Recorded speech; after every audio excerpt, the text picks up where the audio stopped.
This is Business, Equity, and Opportunities.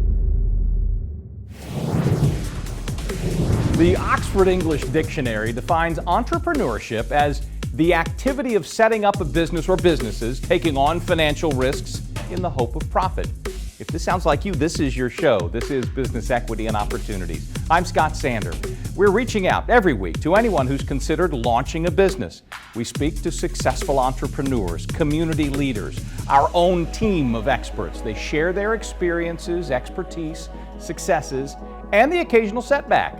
Every week we have 7 segments that cover the things you'll need to know when starting and growing a small business. We're here every Sunday morning on Wish TV. You can also watch the live stream on wishtv.com. You can also see much of our content and share it with anyone who can use it on demand anytime at BEOshow.com. We always grow that site with news stories and resources. Need more? Try our podcast, a way to listen when you want, where you want. We also encourage you to sign up for our newsletter. We update it every Tuesday. Let's get to work. Here's what's coming up today on Business, Equity, and Opportunities. We ask the pros about grant submissions and grant management in our Access to Capital segment.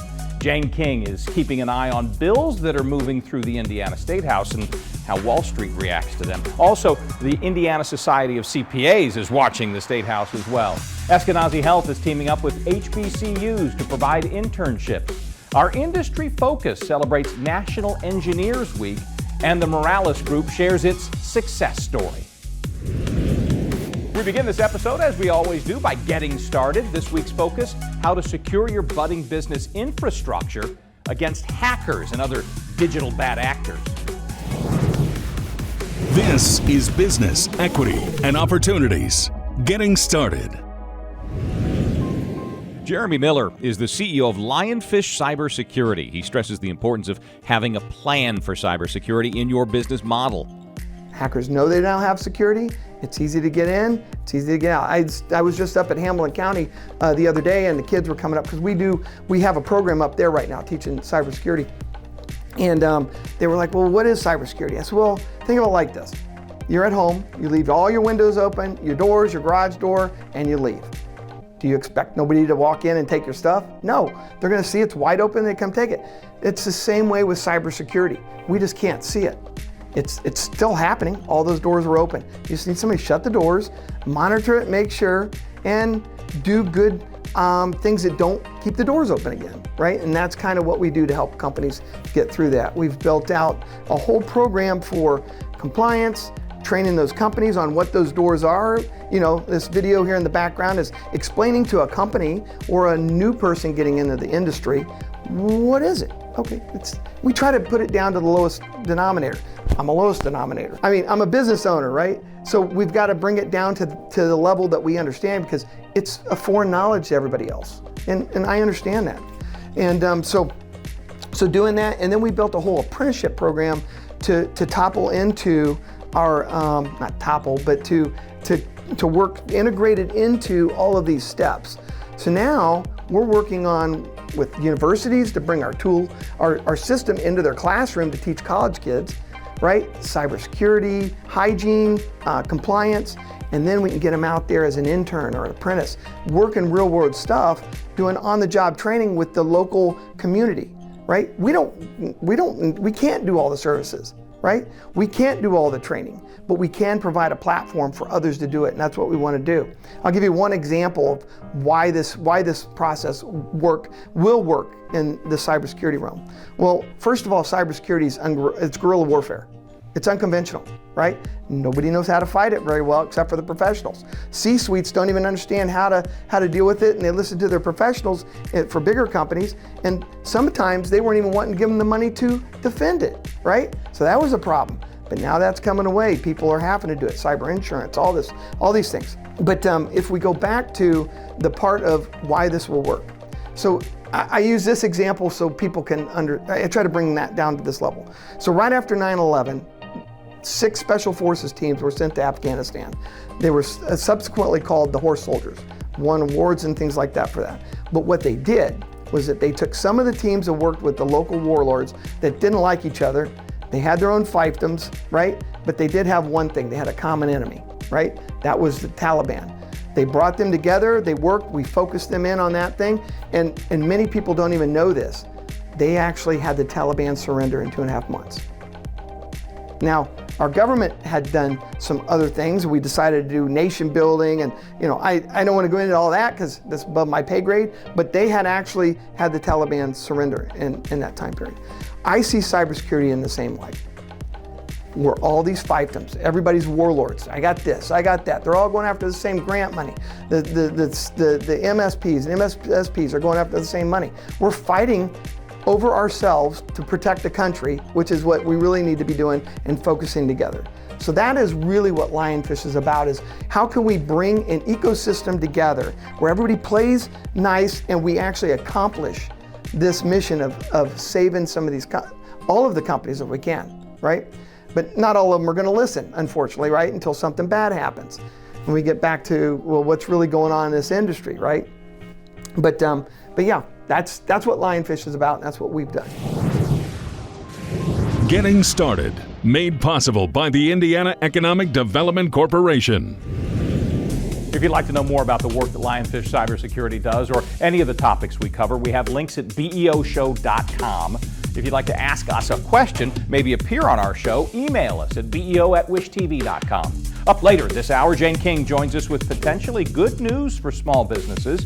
Before that, our Access to Capital segment looks at grants. So stay with us.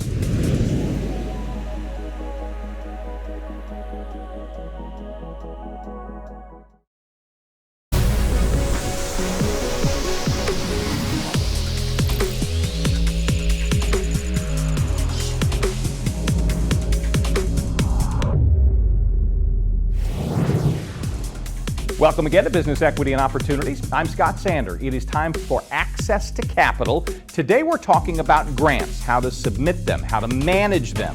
For insight, we turn to the professionals. This is Business Equity and Opportunities. Access to Capital. Sunny Lou Williams is the CEO of Techserv, a project management and consultancy firm founded by her grandmother 30 years ago. The company serves the healthcare, higher education, and public safety communities. A grant is a specific method of providing funding through a narrative and data-driven application that shares a well-packaged story about who you are as an organization, what you do, and why your services support and impact a particular population, and how that funder's aligned strategy fits with yours to ensure that that project through that funding comes to fruition. That's probably not the textbook definition of grants, but in the way that Techserv operates grants, we are literally matchmaking grant administrators and makers to community-based projects. And now when I say community-based projects, I don't just mean nonprofit organizations. I mean a state strategy. I mean a national strategy. I mean a country strategy, right? Because in this world of capital, it's those who grant dollars and those who receive dollars. So the grant is itself a system that says, if you abide by these instructions, these processes, and this ability to communicate with your funder, then we will fund what it is that you want to do. But the language of grant writing has taken me personally through 3 very different learning modalities. I was a liberal arts undergrad at Purdue, which it's well touted for its phenomenal engineering and other well-known departments, but very well kept secret, a phenomenal liberal arts, history and political science department. And so that education literally taught me how to do the technical writing, how to research, how to pull the data, how to show comparative analytics and the actual why this place, us as an organization, and really translate both the story and the data into a working project plan. So I'm not saying that everyone needs to have a Purdue liberal arts undergraduate degree to know how to do grant writing, but you do have to understand that the same processes and systems that led to the creation of those actual schools of thought and frameworks are also predominantly the methodologies and approaches that our grant funders utilize in their creation of the system of the grant vehicle. The second component is, I have an MBA from Kelley School of Business. So I know how to work a budget. I know how to go through and pull all of the IRS figures, right? So did you know mileage, right? Is a different number based upon the actual range of what is the per gallon amount at the pump. And so you need to be able to work those tables and pull that information. And beyond that, of just being able to put together a simple budget, so personnel, fringe benefits, training costs, materials costs, equipment costs, you have to understand the definition difference between what's equipment and what's categorized as supply. Then the third piece has really been a key study in how our federal agencies work. I unfortunately don't have a certificate program to point viewers to, but it's literally reading about the history of a federal agency, the strategic initiatives of that agency. What has that agency funded in the past? Every single organization has a strategy. They have a mission, a vision, and value. If you don't start there, then you don't understand truly the fundamentals of the intent of that agency.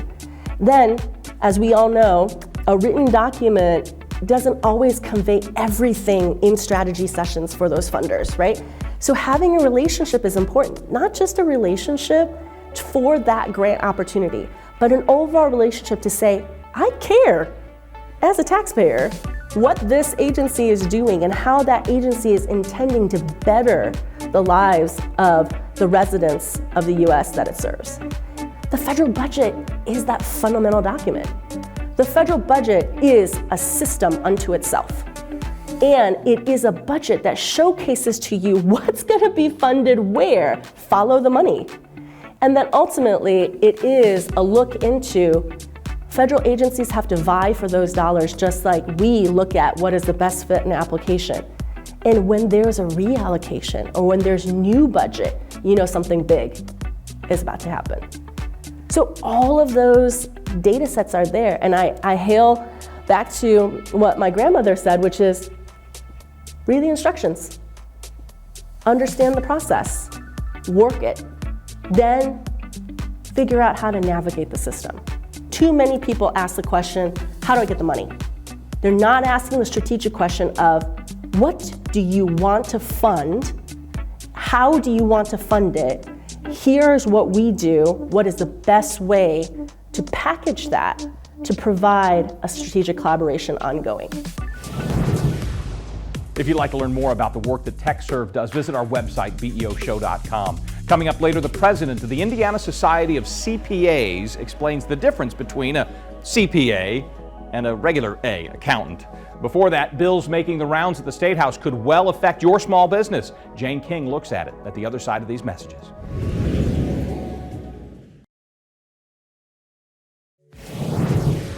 This is Business, Equity, and Opportunities. This Week in Business. Time to talk again with our friend Jane King, regular contributor from her perch at the NASDAQ, right in the heart of the financial world. Jane, before we go further, and there are more games to be played, want to congratulate you on the success of your Boilermakers so far. I don't want to jinx anything, but I know you're watching the basketball season closely. Although that IU game was pretty tough. It was pretty tough to take. So. It was. But you never know. When Purdue and IU play, anything can happen. I've learned that over the years. I know as well. You got your eyes on the Indiana State Legislature as well. You've identified something that the lawmakers are considering that could be a big benefit to small business owners. That's right. So this has been a piece of proposed legislation. It is Senate Bill 2. Now, it would help small businesses by allowing them to deduct more. So basically, small businesses in the state are just limited to $10,000 of deductions. But this bill would allow them to have the same deductions, basically, that large corporations do. So this would even the playing field. It would result in $50 million in federal tax savings for Hoosier businesses.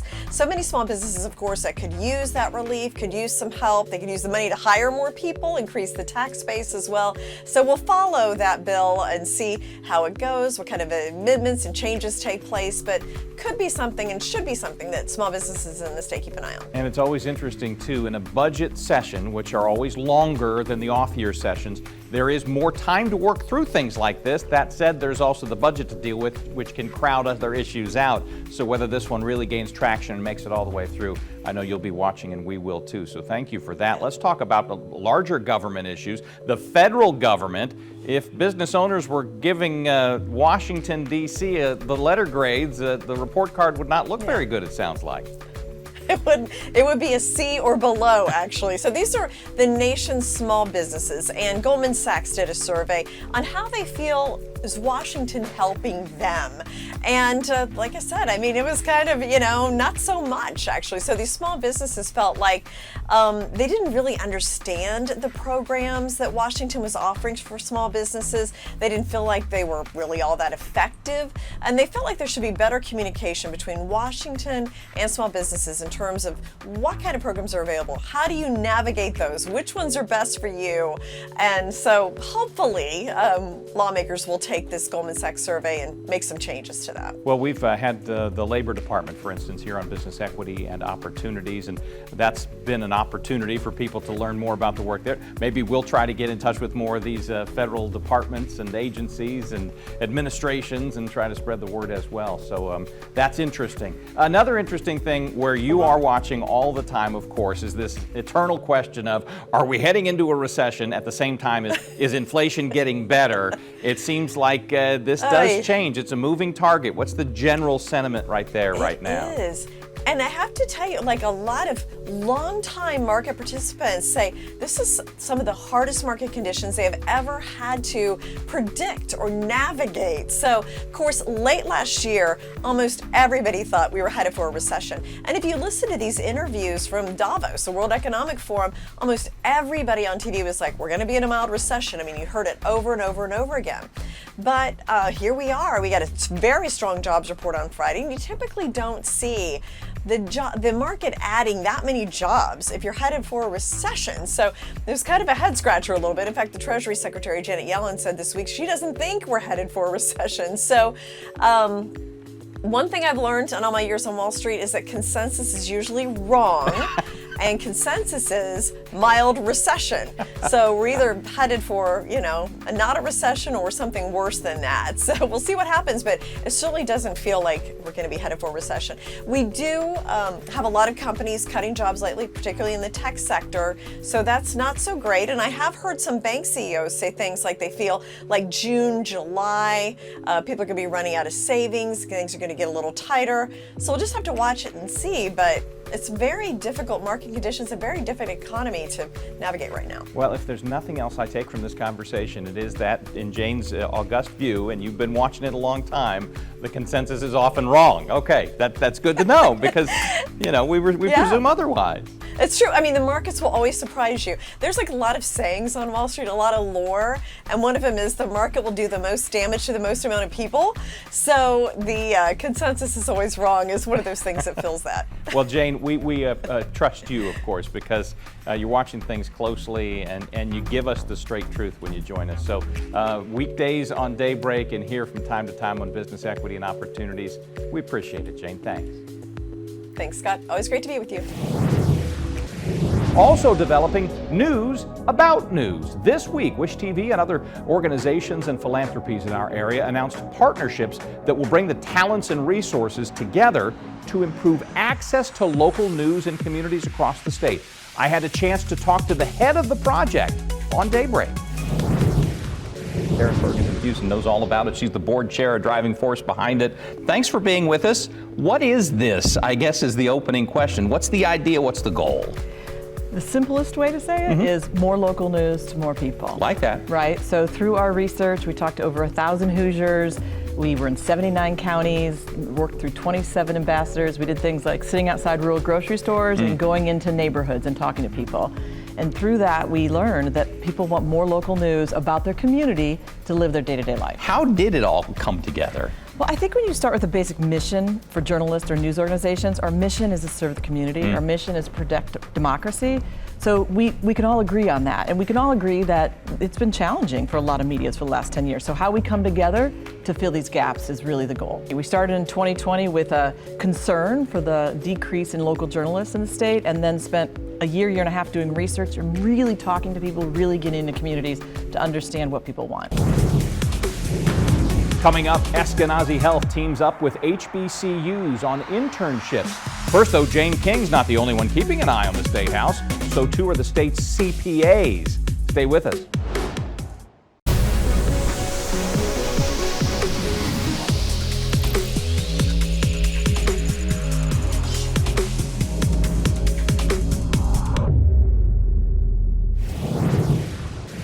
Welcome back to Business Equity and Opportunities. I'm Scott Sander. Accounting and bookkeeping time. If you're a business owner or you want to be one, state lawmakers are right now considering bills that could affect you. Indiana's CPAs are paying attention to the State House. This is Business Equity and Opportunities. Accounting and bookkeeping. Courtney Kincaid is CEO and president of the Indiana Society of CPAs. She's been keeping a close eye on bills currently at the State House that may affect a small business owner. So we're currently working with Senator Baldwin, introduced some legislation regarding pass-through entity taxation. There is state and local tax implications for that. For a federal level, there were some caps set on some deductions that people could take advantage of. And states have come into the market with their own solutions of how they can make that a beneficial situation for small businesses while also acknowledging the federal limitations. Indiana is working through that legislation now with our help, making sure, again, like we said before, that it's able to be implemented, making sure the department has a plan, making sure that lines of communication are open with the Department of Revenue, making sure that the guidance is understood, so we will provide education on that, but just making sure that Hoosiers have the benefit. It's estimated that the fiscal policy analysis is it's $55 million in benefit to Hoosier taxpayers. So it's a lot. It's going to be a retroactive bill, which is also very complicated. We're in the middle of filing season now for 2022, and this is going to go back to 2022. So what does that mean? Not all businesses will take the election this year, and it's kind of hard to understand, should I be taking this election this year? Should I wait until next year? But our members are a resource of saying, okay, we've done the analysis, and here would be the benefit if you made an election for 2022 or 23, taking into consideration all sorts of different demographics and issues that might affect that number. So some small businesses will have tax savings, and it really kind of just depends on how that business is structured, maybe how many partners are in that business, how much their revenue was for the past year. So because it's a complicated matter, it's really important that they consult with a CPA or their CPA. We have a council of members. It's not a partisan council, but when we consider legislation, we look through 5 filters. And one of those is that Indiana taxpayers receive benefits, that it's able to be implemented, that it's good tax policy. So we're advocates for good tax policy, but it's not a partisan effort. Our political action committee contributes to both Republicans and Democrats. We work closely with the Tax and Fiscal Policy Committee in the Senate, and then House Ways and Means also. Right now, Senate Bill 2 is being fast-tracked through the chambers, and we're doing that because it is a retroactive tax policy. And if you're going to file taxes in a timely manner and make estimated payments, there needs to be guidelines, and they need to be very fast. So we've shared that with the Senate leadership. They were very happy and helpful to kind of help fast track this because it is going to be a benefit, but also realizing that the CPA profession has a big burden to carry this out. Without CPAs advising these small businesses and any client, honestly, the benefit isn't there, right? They're not going to be able to take advantage of it without some guidance from their CPA. So if small businesses have not heard about Senate Bill 2 or pass-through entity taxation and they're part of an S-Corp or a partnership, they want to reach out to their CPA. I know that there are some finalizations coming with the bill now, and so a lot of our members are preparing to talk to their clients, so don't feel like, why haven't they reached out to me, right? There's still just a few unknowns, but because it is fast-tracked, those are coming quickly. So in the next 2 weeks, if they haven't heard from their CPA, I would imagine they will be. I know our members are busy looking at their clients and their specific information to know who's going to benefit from this legislation. Coming up, National Engineers Week is here with many networking and recruitment events. We'll speak of recruitment in other ways as well. How Eskenazi Health is using its HBCU internships to create opportunities for aspiring health professionals. That story in 95 seconds.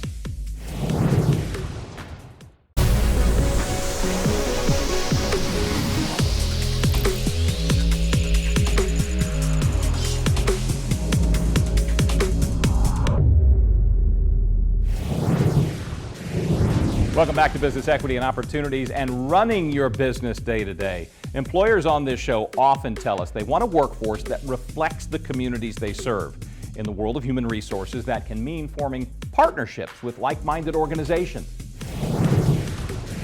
This is Business Equity and Opportunities, running your business day to day. Diversity is at the heart of a partnership between Eskenazi Health and the country's historically black colleges and universities. Christia Hicks is the Chief Human Resources Officer for Eskenazi Health. Very excited about our connections to the community overall. And 3 years ago, we launched a program for students from historically black colleges and universities for summer interns. So they have an opportunity to come for an 8-week paid summer internship experience here at Eskenazi Health. We know that historically, HBCUs have educated outstanding black professionals in the community. And Eskenazi Health, we're committed to providing opportunities to the community that we serve. So we thought, what a great opportunity to bring students from the state of Indiana who are in graduate or undergraduate programs that are attending HBCUs to come and to spend 8 weeks here with us and learn in their respective fields. Now, the great thing about Eskenazi Health is there are tons of opportunities. If there's something that you want to do, you can do it here in a hospital. You can pursue a career in your traditional clinical roles like nursing, doctor, but then we have a lot of non-clinical opportunities. You may want to work in human resources. You may want to work in our business office. You may want to do IT or finance. And so this is really a training ground for those students, and our employees learn just as much from the students as the students learn from our employees. And so for 8 weeks in the summer, we welcome the students here to Eskenazi Health. And the cherry on top is it's not just about an internship, but they get professional development opportunities. So we'll teach them about interviewing, we'll teach them about resume writing, we'll give them a DISC assessment so they can learn about their own intrinsic values and that they'll have to sell and offer to an organization as they leave. And then, of course, the mentoring that takes place. And so very excited about our HBCU summer internship program. So if people who are interested, the applications are open now. And they'll be open for the month of February, and we will provide 12 paid internships to students from historically black colleges and universities. Our HBCU program has become a tremendous pipeline for employees. So one of our students that was in the first year, Ryan Williams, he was from Morehouse College, that great institution in Atlanta, Georgia. He is now an employee of our organization and is an internal champion for this program. So just very excited about providing opportunities for the students, but also the enrichment that comes to the organization as a result of their presence. I went to Morehouse College. It's a private school in Atlanta, Georgia, a historically black college. Yeah. So my sister had found out that I had not only worked for Eskenazi once, but now twice now, and she was like, okay, so what kind of programs are they serving? And a good friend of mine, Christian Hicks, got into contact with me and said, we're running a new program to bring in more diversity with African Americans in the health program. So that's what I told her about, I told my sister about, and she got on board with it. I showed her the ropes and she took it from there.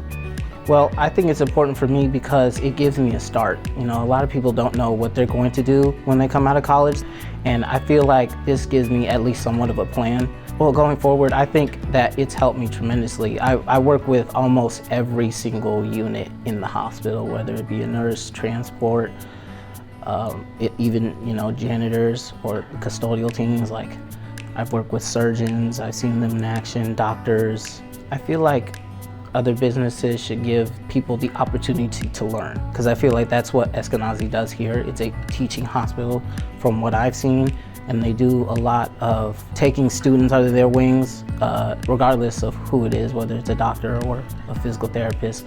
They take a lot of people under their wings, and they're able to show them how to become a physical therapist, how to talk to people, how to treat people, you know, how to even talk to the people that they work with, their co-workers, and how to get their patients in the best situation possible. So, you know, it's a very humbling experience, and to understand that I have not only 4,600 employees that I'm responsible for, but each and every person that comes through in terms of culture. And I take it very seriously, and at the end of the day, I want to make sure that I remain faithful to what I was assigned to do.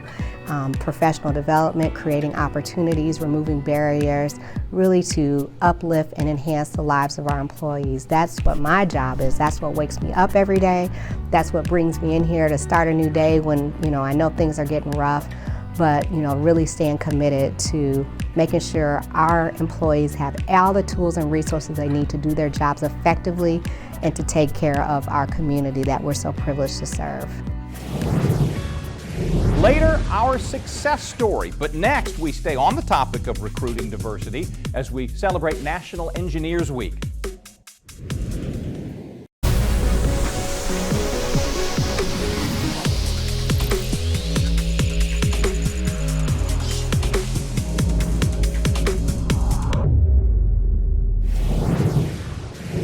Welcome back to Business Equity and Opportunities. It's a time for our industry focus. Engineers create, invent, design, build, repair, almost everything. They do so much, there's a whole week honoring them. This is Business Equity and Opportunities, Industry Focus. Matt Hayden is Director of Talent Management for Flexware Innovation. For him, National Engineers Week is an opportunity to recruit others into the industry with an emphasis on diversity. Flexware Innovation, we're a manufacturing services company. We help different manufacturers throughout the country, specifically here in Indiana, and we solve different technical problems for them. It can be everything from shop floor automation to building them custom software, integrating all their systems, as well as doing a lot of stuff with their data and even their ERP layer. Produce anything, manufacture anything, and you want to get better at manufacturing that particular product that you have, we can come in, we can help you either automate a process that you have, build software so you can track the data so you can get better at what it is that you do. That's really what we do, is IT solutions for manufacturing. It can be really at any stage. We actually work with some manufacturers that are building greenfield sites so that they're building it from the ground up, and we're helping them at that point, as well as very mature Fortune 500 type companies to build them custom software or do other things that can just improve their processes. So it can be anything from a greenfield site all the way to a very mature company. Yeah, so actually it's the week of National Engineering Week, and so we are excited to be celebrating our engineers, because that is the majority of our population here, as we have over 100 practicing engineers that help our customers. So we want to celebrate them, celebrate the culture that we've built here for our engineers. There is a big gap in the total recruitment process and the number of engineers that are out there in general for the work that we do, and I would even expand that into the entire technology sector. So recruitment is a big portion of what it is we do, so we want to build a culture that allows people to enjoy coming to work and doing what they're doing. So we put on different events that kind of recruit people differently. For National Engineering Week, we're doing some things where we're actually, one of our women engineers up in our Valparaiso office is going and speaking to the Society of Women Engineers at the university she graduated, which is Valparaiso University.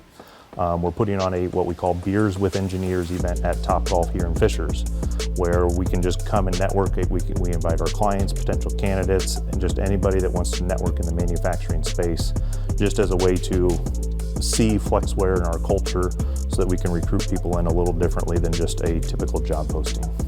I think it starts from the ground floor, a little bit more at the elementary schools, the high schools, and even in colleges.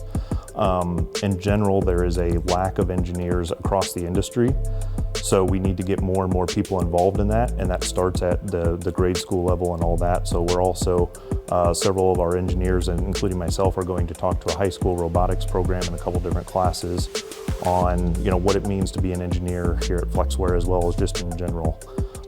So we want to start different things there. We have also started what we call the Trailblazer program.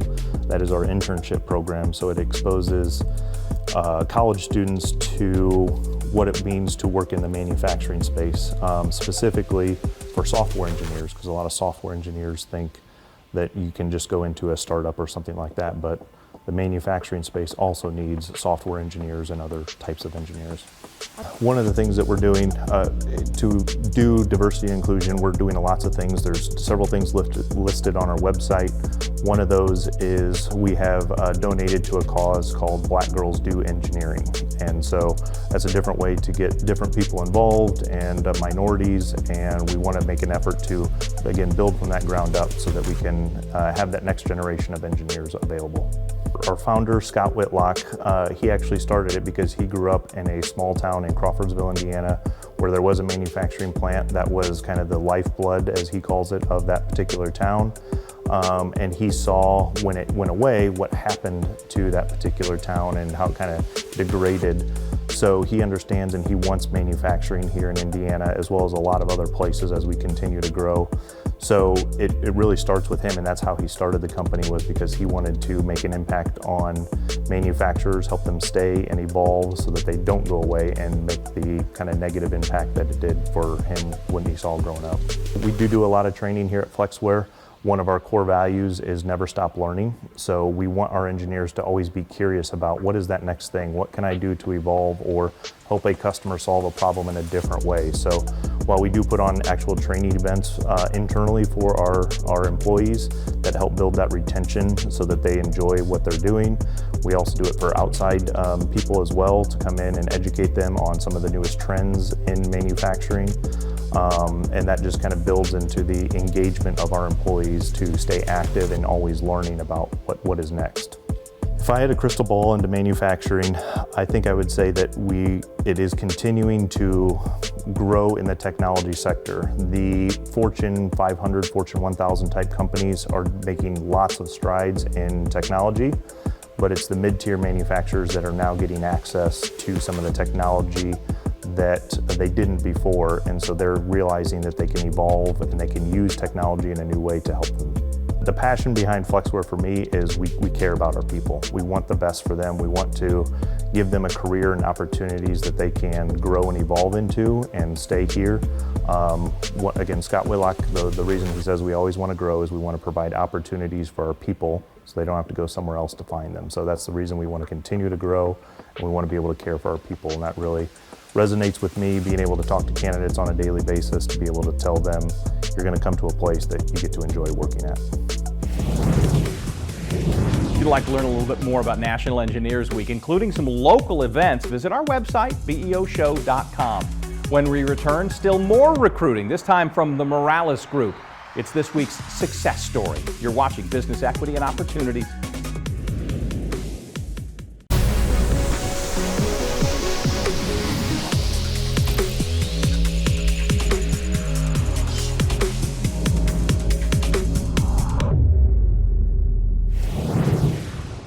Welcome back to Business Equity and Opportunities. We wrap things up with our success story. This week, a mission to build better futures, one story at a time. This is Business Equity and Opportunities Success Story. Seth Morales is the CEO of the Morales Group, an Indianapolis-based MBE staffing company matching the right candidate to the right career. So a little bit about myself. 20 plus years ago, I was a football player at Purdue University. I walked on to play on a team that was really good at the time. We had a quarterback named Drew Brees, and I was able and fortunate enough to walk on and become a starter for 3 years and have some success with that team. My claim to fame, I caught the game-winning touchdown pass from Drew Brees to beat Ohio State and to go on to the Rose Bowl. But that kind of moment in time kind of has transferred over into just my life and the profession, just in the business world today. I think taking some of those life experiences of being an underdog and really trying to make the most of it, that was an opportunity for me to come here and work at Morales Group. So Morales Group, it's kind of a cool story. 20 years ago in July, the company started, and I was graduating from Purdue, and my dad started the company up, and his whole mindset was, let's create a business to serve the community and build a better future. And he wanted to give back and find a way to do that, and the one way he thought he could do that was starting a staffing company. And so Morales Group founded. So as he was kind of starting the company up and I was coming out of Butler, you know, he came from humble beginnings. His parents were tomato migrant workers. They wanted to provide a better future for him. He went to Purdue and became an engineer. And then eventually, 20 plus years later, being in the corporate world, he came over and started this company on his own. We all just kind of collided at the same time. He was starting the business. I was hungry. I was coming off of Purdue. I thought I could help. So we kind of had this chip on our shoulder, coming from just humble beginnings, and had a little bit of grit, and that's how we came to Morales Group and me finding the company. And so I was employee number 5. We didn't have a lot going on at that time. It was fun to just get the business going, but that was kind of the origin of how we got started. I think those humble beginnings and roots really kind of laid the foundation for how we wanted to run and play this offensive style at Morales Group. Foundationally, we thought we could become a cause disguised as a business, and a way to really serve the community and lift up people by providing them a job. And so I think those humble beginnings really kind of created our core values, which are be humble, be courageous, and be a light. And they're simple, they're easy to apply just with how you run and operate your business every day. And we think it has an impact on what we do in the community, and it also transfers over to how we provide people jobs. So I think that kind of premise of being humble, being courageous, and being a light, and just our background kind of helped lay the foundation for how we got started. I feel like we're the United Nations of staffing. When you open our doors and you see all the flags and the vibrant colors and different countries represented, I believe our internal team is 75% or higher diverse, and then our external workforce is almost 90% diverse. So a lot of different backgrounds and countries represented. But we feel like strengths lie in differences, not similarities. And we see it as, hey, these people want an opportunity. We can open the door and be the front door to a stepping stone or a career. And there's so many wonderful examples of how we've been kind of that first opportunity for somebody to kind of make a way and create that kind of American dream machine. And so we feel that's our job, to kind of be that steward of that opportunity. Yeah, diversity is great business. I think when you have different backgrounds and perspectives, you get a different type of collaboration that's not homogeneous, and you can think and act and make decisions in a more creative way and maybe in a quicker way. And so we've seen a lot of companies come to us to say, hey, what are you doing that makes your culture so sticky and engaged? And we talk a lot about diversity and why that matters, and how the strengths of a diverse workforce and diverse mindset really helps us innovate as a company, collaborate. And so my encouragement is, when I'm talking to a lot of these organizations and companies looking to kind of diversify their team, we encourage them to look for leaders first at the top. You got to look and speak different and have that understanding. And then also just live it. You know, there's a lot of companies that give you a lot of lip service today about diversity, but don't really live it out. And so when you walk through our four walls, and you see that the teammates here, you know that it's kind of walked and talked about. I think what really kind of stokes my fire is seeing the stories that we're building for others. I feel like this is a platform to give back. And when you employ several thousands of people who want an opportunity, and you're a part of, you know, opening that front door and welcoming them into the house and then providing them that opportunity, it's a real responsibility. And so that's what I get excited about. I think the impact of really making and changing somebody's life. I can't tell you how many different stories people and how they've come to meet Morales Group and how it's made a difference and impacted not only their career but also their family and their future generations. So that's what's inspiring. That's what kind of stokes the fire for me and I think a lot of our teammates. You know, having companies that we work with who want to give us an opportunity. So there's companies like Eli Lilly and Cummins that have a lot of diversity supplier spend, and we're a minority-owned business. And so matching the two and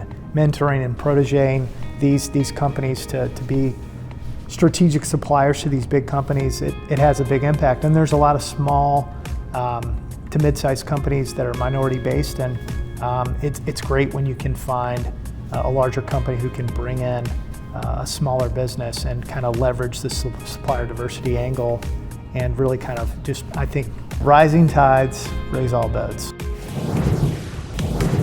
That is Business Equity and Opportunities for this week. Thanks to all the contributors who share their stories and insights.